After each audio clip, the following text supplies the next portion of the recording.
अस्सलाम वालेकुम स्टूडेंट्स। आज का जो हमारा टॉपिक है, कल हमने फाइंड की थी कर्वेचर और radius of curvature Cartesian coordinates में, पोलर कोऑर्डिनेट्स में और इम्प्लिसिट फॉर्म में, ठीक है, और पैरामीट्रिक फॉर्म में, ठीक है। एक नोट था जो कर रह गया था, इसमें आपको ये बताना था the radius of curvature is positive और negative according as d/dx square is positive और नेगेटिव। ये जो रेडियस ऑफ कर्वेचर आता है वो पॉजिटिव हो सकता है या नेगेटिव हो सकता है, किसके अकॉर्डिंग कि अगर ये पॉजिटिव हो या नेगेटिव हो। The curvature is zero at a point of inflection. Curvature जो है वो ज़ीरो हो सकता है कब? At point of inflection. Point of inflection वो होता है जहाँ पे आपका सेकेंड डेरिवेटिव जो है वो ज़ीरो के इक्वल हो। ये इम्पॉर्टेंट है, ये आपके 2-3 क्वेश्चंस में ये चीज़ यूज़ हुई है। Since the value of rho मतलब radius of curvature is independent of the choice of the coordinate axis interchanging x and y we have this, कि अगर आपके पास समटाइम्स ऐसा होता है कि हम dy/d(x) फाइंड करते हैं, ठीक है, जो कि हमारे पास इन्फिनिटी आ रहा होता है। एक क्वेश्चन करेंगे उसमें आपको क्लियर हो जाएगा, जैसे 1/0 है, इन्फिनिटी आ रहा है, तो फिर हम क्या करते हैं, फिर हम उनको इंटरचेंज कर देते हैं। हम उसको dy/dx को बना देते हैं dx/dy और फॉर्मूले में भी सारे जो हैं वो चेंज हो जाएंगे। जैसे हमारे पास था 1 + dy/dx², ये क्या बन जाएगा dx/dy² raised to power 3/2/d2, सारा मतलब रिप्लेस हो जाएगा। कब करना है?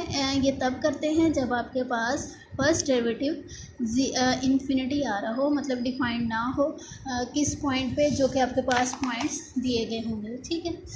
तो आज का जो लेक्चर है हमारा, क्वेश्चन नंबर 2 एग्जांपल्स आप खुद करेंगे। Find the curvature of the curve y² = 4a of x at 0 0। हमने इसका कर्वेचर फाइंड करना है और किस पॉइंट पे फाइंड करना है? 0 0 पे। ये इक्वेशन नंबर 1 है।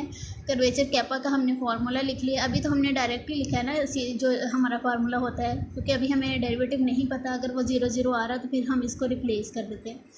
हमने इसको डिफ्रेंशिएट किया विद रिस्पेक्ट टू एक्स, तो क्या बन गया? 2y dy/t(x) = 4a।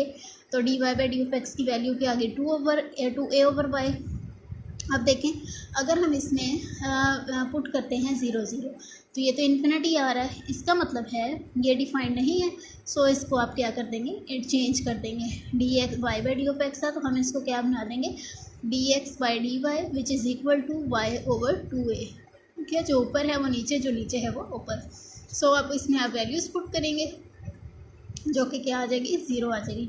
अब ये जो आई है, इसको पहले जैसे नीचे x होता था तो हम डिफ्रेंशिएट कर देते विद रिस्पेक्ट टू x, लेकिन अब नीचे y है तो हम क्या करेंगे? डिफ्रेंशिएट करेंगे विद रिस्पेक्ट टू y, ठीक है। विद रिस्पेक्ट टू y करेंगे तो 1/2a आ जाएगा। वैल्यूज़ पुट करेंगे तो 1/2a ही रहना है, क्योंकि इसमें x और y है नहीं। अब हमारा जो सारा कैपा है ये चेंज हो गया, ठीक है। जैसे d2y/dx² था, अब क्या बन गया? d2x/dy² 1 + dx/dy² raised to power 3/2। इसमें हम वैल्यूज़ पुट करेंगे। वैल्यूज़ पुट करने के बाद 1 की पावर जो भी ले लें, आंसर क्या आना है? 1 ही आना है, तो बाकी क्या बच गया? 1/2a। तो इट मीन्स कि इसका जो रेडियस ऑफ कर्वेचर है वो क्या आया है आपके पास? 1/2a। क्वेश्चन नंबर 4 देखें, ये हमने अभी किया है कार्टेशियन कोऑर्डिनेट्स का। ये हम फाइंड कर लेते हैं इम्प्लिसिट फॉर्म का। Find the curvature of the curve 2x4 + 3y4 + 4x² y + xy - y² + 2x = 0 eight point 0 0, ठीक है। ये इक्वेशन है आपके पास इम्प्लिसिट फॉर्म की। तो पहले आपने फार्मूला लिख लेना। यहाँ जो आपका फार्मूला हमने ड्राइव किया था वहाँ माइनस आएगा, ठीक है। ये आपने माइनस वहाँ लिख लेना है। वैसे भी जब आप उसको सॉल्व करेंगे तो साथ साथ माइनस चलेगा। अच्छा, अब हमारा जो f(x, y) है वो ये है। फार्मूले में देखिए क्या क्या चाहिए?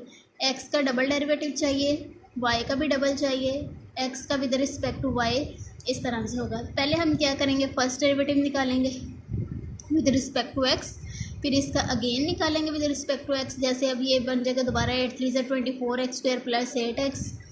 फिर हम इसका विद रिस्पेक्ट टू y, जब हम विद रिस्पेक्ट टू x निकालते हैं तो y वाले कांस्टेंट होते हैं, जब y के विद रिस्पेक्ट निकालते हैं तो x वाले कांस्टेंट्स होते हैं, ठीक है। ये चीज़ बन गई। इसका again with respect to y लेंगे तो 36y² - 2, क्योंकि ये x वाले तो वैसे ही कांस्टेंट है तो 0 हो जाने। अब इनको आपने वैल्यूज़ निकालते जाना है। f(x) को एट पॉइंट 0 0 पे 2, ये वाले भी हमने इस तरह निकाले, ये भी निकालिए। अब हमारा ये रह गया f(x1). ये आप क्या कर सकते हैं, आप इसका विद रिस्पेक्ट टू y ले सकते हैं, ठीक है, या फिर आप इसका f(yx) एक ही चीज़ होती है, इसका विद रिस्पेक्ट टू x ले लें तो सेम ही आंसर आना है। अगर इसका विद रिस्पेक्ट टू y लेते हैं तो देखें क्या बनेगा, आपके पास बच जाएगा 8x, ठीक है, क्योंकि ये 0 हो जाएगा, विद रिस्पेक्ट टू y ले रहे हैं तो 8x + 1। तो जब हम इसमें 0 0 वैल्यूज़ पुट करेंगे ये वाली टर्म तो 0 हो जाएगी और बाकी क्या बच जाएगा, आपके पास 1 बचेगा। और इसी तरह से अगर आप इसका विद रिस्पेक्ट टू x लेते हैं, ये टर्म 0, इसकी जगह पे 8x + 1, ये 0, फिर 8x की जगह अगर आप 0 0 पुट कर दें तो 8x वाली टर्म 0, आंसर क्या बचना है, 1 बचना है। तो हम सारी की सारी वैल्यूज़ जो हैं वो फाइंड आउट कर लेते हैं। फाइंड आउट करने के बाद जो है हम अपने रिक्वायर्ड फार्मूला में इसको पुट कर देते हैं, ठीक है। ये देखिए मैंने सारी इसमें पुट की है। ये f(x, y) हमारा आ गया था, 0.00 पे भी आंसर 1 दिया था, उसमें सब्स्टिट्यूट कर दी हमने वैल्यूज़, तो देखेंगे आपके पास चीज़ें बन गई हैं।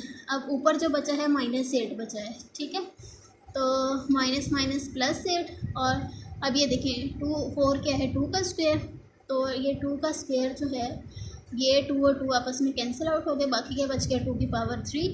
2 की पावर 3 किसके इक्वल होती है, 8 के इक्वल होती है, और आपके पास 8 और 8 दोनों आपस में कैंसिल आउट हो गए तो 1 बच गया। तो इसका मतलब है इस क्वेश्चन का जो कर्वेचर हमने फाइंड किया है वो क्या आया है, 1 आया है। कुछ क्वेश्चंस में वो कर्वेचर पूछ लेते हैं, कुछ में वो रेडियस ऑफ कर्वेचर पूछ लेते हैं, तो हर दोनों में हम पहले ये निकालते होते हैं, इसको उलट करके ये निकाल देंगे, तो कोई मुश्किल नहीं है इसमें, ठीक है। कर्वेचर पूछा हुआ है तो आप कर्वेचर फाइंड कर दें, रेडियस ऑफ कर्वेचर है तो कर्वेचर फाइंड करके तो उसको 1 से डिवाइड करना है। तो ये आपके जो है इम्प्लिसिट फॉर्म का क्वेश्चन है, कंप्लीट है। एक पैरामेट्रिक है वो तो बहुत इजी है, फार्मूला बस आपको पता होना चाहिए, इसमें वैल्यूज पुट करेंगे आपके पास आ जाएगा। अब हम करते हैं पोलर कोऑर्डिनेट्स में।